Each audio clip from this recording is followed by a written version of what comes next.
Hello friends, welcome back to our channel X coterie. मैं हूं आपका फ्रेंड एडवोकेट कैलाश और आज हम बात करने वाले हैं इस ऑनलाइन गेमिंग ऐप। ये 21 अगस्त 2025 को लोकसभा के अंदर पेश किया गया था। उसके बाद राज्यसभा और फिर प्रेसिडेंट का कंसेंट मिलने के बाद अब ये एक्ट के रूप में आ चुका है। तो आज हम इसके ऊपर डिस्कस करने वाले हैं जो आखिर इसकी ज़रूरत क्या थी, promotion and regulation of online gaming bill की ज़रूरत क्यों थी और इस एक्ट में क्या बताया गया है, क्या पेनल्टी प्रोविज़न है, क्या रेगुलेशन के तरीके हैं, वो सारी चीज़ें आज हम डिस्कस करने वाले हैं। ये वीडियो उनके लिए भी ज़रूरी है जो गेम्स खेला करते थे, उनके लिए भी ज़रूरी है जो कि गेमिंग ऐप्स बनाने में दिलचस्पी रखते थे, या उनके लिए भी ये ज़रूरी है जो लोग इसके प्रमोशन क्या करते थे। ये उन तीनों लोगों के लिए ज़रूरी है जो गेम से रिलेटेड सारी एक्टिविटी में इन्वॉल्व थे। तो आइए समझते हैं कि आखिर इस बिल में, इस एक्ट में क्या ऐसा दिया गया है और क्या बताया गया है। वीडियो स्टार्ट करने से पहले एक ज़रूरी जानकारी, जो अगर आपको आपके लाइफ में किसी भी तरीके का कोई भी अगर कानूनी समस्या है, कोई ऐसी लीगल प्रोसीडिंग में आपको इश्यूज आ रहे हैं, उसका आपको सॉल्यूशन चाहिए, तो आप मेरी टीम के साथ कनेक्ट हो सकते हैं।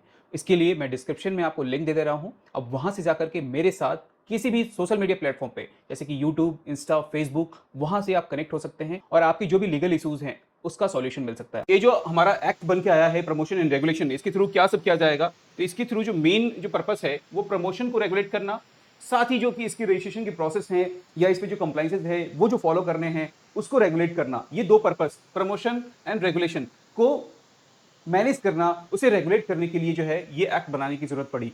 क्यों? क्योंकि किसी भी तरीके से जो इसके यूजर हैं उनको जो कोई भी हार्म हो रहा है, चाहे वो फाइनेंशियल हार्म हो, फिजिकल हार्म हो, मेंटल हार्म हो, या कोई भी हार्म हो रहा है, उससे बचाने के लिए, साथ ही एक रिस्पॉन्सिबिलिटी देने के लिए और क्या प्रिवेंट करने के लिए, जो इलीगल बेटिंग हो रहा है आपका और गैम्बलिंग हो रहा है, इस तरह के जो रिलेटेड मैटर हैं इनको रोकने के लिए इस एक्ट को लाया गया है। जिससे कि हम कई बार ये सुनने के लिए हमें मिलता था जो ऑनलाइन गेमिंग ऐप के थ्रू जो है वो इलीगल बेटिंग हो रही है, इलीगल ये सारे काम किए जा रहे हैं। और कई सारे लोगों ने मुझे कमेंट करके पूछा भी, जो आप 1 रुपये डाल करके 10,000 रुपये कमा रहे हो with in half an year, और इसका जो प्रमोशन हो रहा है, क्या ये इलीगल नहीं है? इस तरह के कमेंट भी मेरे पास पहले आए थे। तो आज उस कमेंट का जो है जवाब इस एक्ट के थ्रू मिल चुका है। जो अगर कोई भी इस तरह का इलीगल बेटिंग या गैम्बलिंग हो रहा है तो उस पर अब कानून आ चुका है, उस पर अब पेनल्टी प्रोविजन आ गया है, जो कि हम आगे वीडियो में समझेंगे। तो इस तरह की चीजों को रोकने के लिए, इसको प्रिवेंट करने के लिए इस एक्ट को लाया गया है। अब इस एक्ट में और क्या बातें दी गई है, देखिए इसमें गेमिंग्स को डिफाइन किया गया है, जो कौन कौन से गेमिंग्स की कैटेगरी है। ई स्पोर्ट्स, जैसे कि आपने कई सारे क्रिकेट्स के बारे में देखा होगा, ड्रीम 11, इस तरह के ई स्पोर्ट्स का देखा होगा। सोशल एजुकेशनल गेम होगा, ये भी इंक्लूड है। साथ ही जो ऑनलाइन मनी गेमिंग एप्स है, देखिए ये 3 तरह की कैटेगरी हैं जनरली जो कि गेमिंग ऐप में देखे जाते हैं। पहला तो ई स्पोर्ट्स, दूसरा सोशल एंड एजुकेशनल गेम, और थर्ड है आपका money, online money gaming apps. देखिए ये जो गेमिंग ऐप है इसमें फी, डिपॉजिट और जो स्टेक, जो भी चीजें थी, इसको पूरी तरीके से बैन कर दिया गया है। इसे आप कंसीडर कर लेना, जो ऑनलाइन मनी गेमिंग ऐप थे उसको कंप्लीटली बैन कर दिया गया है, उस पर रिस्ट्रिक्शन लगा दिया गया है, उस पर पेनल्टी लगा दिया गया है। साथ ही ये भी कहा गया है जो अगर कोई प्रमोशन करता है तो उसके ऊपर भी पेनल्टी प्रोविजन दिया गया है। तो सारी जो पेनल्टी के प्रोविजन है वो हम आगे इस वीडियो में डिस्कस करने वाले हैं। तो ये 3 कैटेगरी हैं जनरली गेमिंग ऐप के, e sports, social education games और साथ ही ऑनलाइन मनी गेम्स। अब देखिए इसके लिए प्रॉपर एक रेगुलेटरी अथॉरिटी बनाया गया है जिसका नाम है नेशनल ऑनलाइन गेमिंग अथॉरिटी, जिसे कि शॉर्ट फॉर्म में एनओजीसी कहा जाएगा। इसकी रिस्पॉन्सिबिलिटी क्या है? जो ये कैटेगराइज करेंगे और रजिस्टर करेंगे गेम्स लाइसेंस प्लेटफॉर्म जो भी लेना चाहेंगे, जो भी ग्रीवेंसेज होंगे उनको प्रोवाइडेड करने के लिए, या कोई अगर कंप्लेन करता है उस पर जो प्रोसेस चलेगा, तो यही रेगुलेटरी अथॉरिटी के द्वारा सब कुछ किया जाएगा। यही लाइसेंस देंगे, यही रेगुलेट करेंगे, यही चीजें देखेंगे जो ऑनलाइन गेमिंग ऐप जो हैं वो सही तरीके से चल रहे हैं, नहीं चल रहे हैं, या उसमें कोई डिफॉल्ट हो रहा है, किसी भी तरीके से एक्ट का वायलेशन हो रहा है। तो ये सारी चीजें इसी रेगुलेटरी अथॉरिटी का काम होगा और यही मैनेज करेंगे। तो इसके लिए इनिशियली जो बजट दिया गया है वो 50 करोड़ का दिया गया है और बाद में 20 करोड़ एनुअली इस पे जो है वो खर्च किया जाएगा। ये इसका टारगेट रखा गया है। देखिए प्रोहिबिशन एंड इंफोर्समेंट, क्या प्रोहिबिट किया गया है इसमें?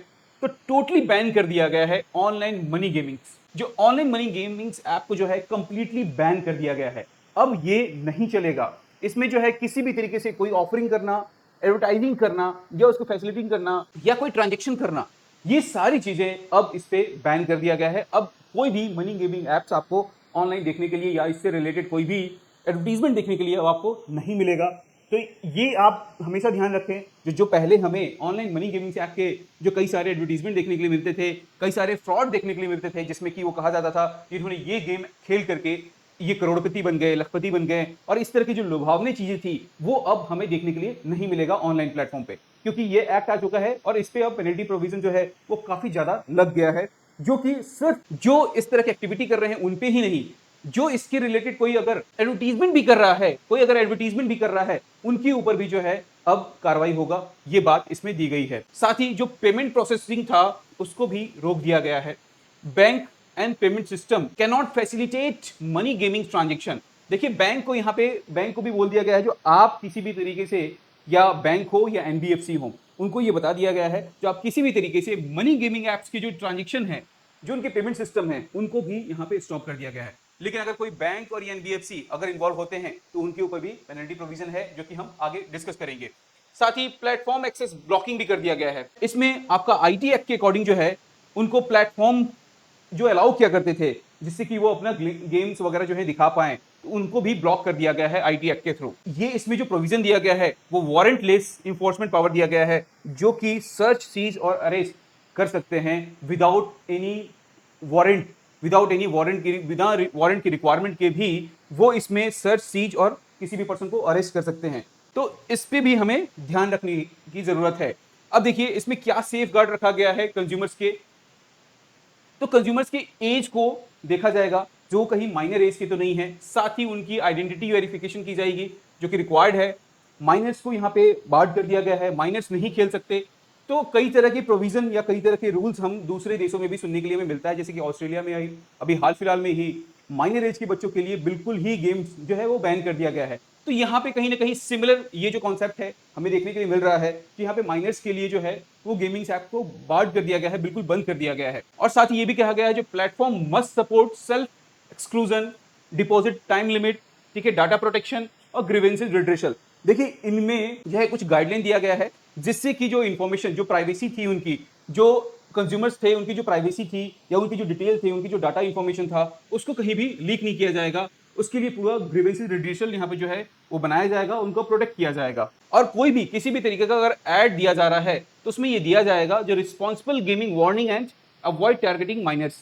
देखिए यहाँ पे जो है वो अब उनको एड्स भी देना होगा इनिशियली, जो अगर आप कोई भी गेम या कोई भी ऐसी इंफॉर्मेशन अगर आप दे रहे हो तो उसमें पहले आपको ऐड दे करके पहले ही वार्निंग देना पड़ेगा, जो ये आपके लिए नहीं है, ये या माइनर्स के लिए नहीं है। तो आप इस चीज़ का ध्यान जरूर रखें। तो ये सारी बातें अब इस ऐप के आने के बाद जो है आपको देखने के लिए मिलेगा। जब भी कभी आप गेमिंग ऐप से रिलेटेड कोई भी ऐप अगर खोलते हो, कहीं गेम खेलना चाह रहे हो आप, तो इस तरह की जो है इंफॉर्मेशन आपको देखने के लिए मिलेगा। अब हम बात कर लेते हैं पेनल्टी प्रोविजन को लेकर के। ये जो पेनल्टी प्रोविजन है उस पर क्या उसमें मेंशन किया गया है, क्योंकि यही सबसे बड़ी चीज़ है। देखिए अगर कोई ऑपरेटर है, फैसिलिटेटर है, अगर कोई पर्सन चला रहा है तो उसे up to 3 year imprisonment and 1 crore का फाइन ये जो है दिया गया है। अगर लेकिन वो बार बार रिपीट ऑफेंडर करता है, अगर वो दोबारा यही काम करता है, तो 5 साल का हो जाएगा आपका इंप्रीजमेंट और साथ ही 2 करोड़ का फाइन भी हो जाएगा। तो ये उनके लिए दिया गया है जो ऑपरेट कर रहे हैं, जो फैसिलिटेट कर रहे हैं, जो ऑनलाइन गेमिंग ऐप को प्लेटफॉर्म में ला करके चला रहे हैं, ये उनके लिए प्रोविजन है। दूसरा, जो एडवर्टाइज कर रहे हैं, जिस तरह से हमने देखा जो कई सारे क्रिकेट प्लेयर भी या कई सारे यूट्यूबर्स भी इसे प्रमोट कर रहे थे और उन्हें अच्छा खासा पेमेंट मिल रहा था इसके लिए करके, तो वो जो अगर एडवर्टाइज करेंगे तो उनके ऊपर भी अब पेनल्टी प्रोविजन लग गया है। कितना? Up to 2 year jail and 50 lakh रुपए तक का फाइन लग गया है। उनके लिए है जो एडवर्टाइज करेंगे, जो एडवर्टाइज करके हेल्प करेंगे उसे प्रमोट करने में, तो उनके लिए ये पेनल्टी प्रोविजन है। फाइनेंशियल इंस्टीट्यूशन के लिए जिसे कि बार्ड किया गया है, जो वो कोई भी ऑनलाइन मनी गेमिंग ऐप में हेल्प नहीं करेंगे, अगर वो फिर भी करते हैं तो वहां पे up to 3 year imprisonment and 1 crore rupees का फाइन दिया गया है। देखिए इसमें फाइन का जो प्रोविजन है वो बहुत हाई है, और जो कि आज के टाइम को देखते हुए ये सारी चीजें अब इसमें इंपोज किया गया है कि आपका फाइन इस तरह से होना चाहिए, ताकि किसी भी तरीके से ये जो फ्रॉड हो रहा था, ये जो पूरा हवाला का काम हो रहा था, इसको कंट्रोल किया जाए। दूसरा, ये जो नेचर ऑफ ऑफेंस है आपका वो कॉग्निजेबल है, नॉन बिलेबल है, ठीक है। जैसे कि मैंने आपको बताया, जो ये एक नॉन बिलेबल वारंट की तरह काम करेगा, तो ये आपका कॉग्निजेबल और नॉन बिलेबल ऑफेंस है। और जो इसमें कॉर्पोरेट ऑफिसर हैं वही लाइबल माने जाएंगे, लेकिन इसमें इंडिपेंडेंट डायरेक्टर को जो है वो एग्जाम किया गया है। तो ये रहा हमारा शॉर्ट एक डिटेल जिसमें कि हमने इस एक्ट के बारे में डिस्कस किया कि आखिर इस एक्ट में क्या है, किस चीज को रेगुलेट किया जा रहा है, कहाँ पे प्रोहिबिट किया जा रहा है, क्या पेनल्टी प्रोविजन है, ये सारी बातें हमने आज इस वीडियो के अंदर डिस्कस किया। तो आखिर इस वीडियो से आपको क्या इन्फॉर्मेशन मिला, कमेंट करके जरूर बताएं। साथ ही अगर ये इन्फॉर्मेशन आपको अच्छा लगा हो, वीडियो को लाइक करें, चैनल को सब्सक्राइब कर लें ताकि इस तरह की इन्फॉर्मेटिव वीडियो आप तक सबसे पहले पहुंच पाए। Thank you so much.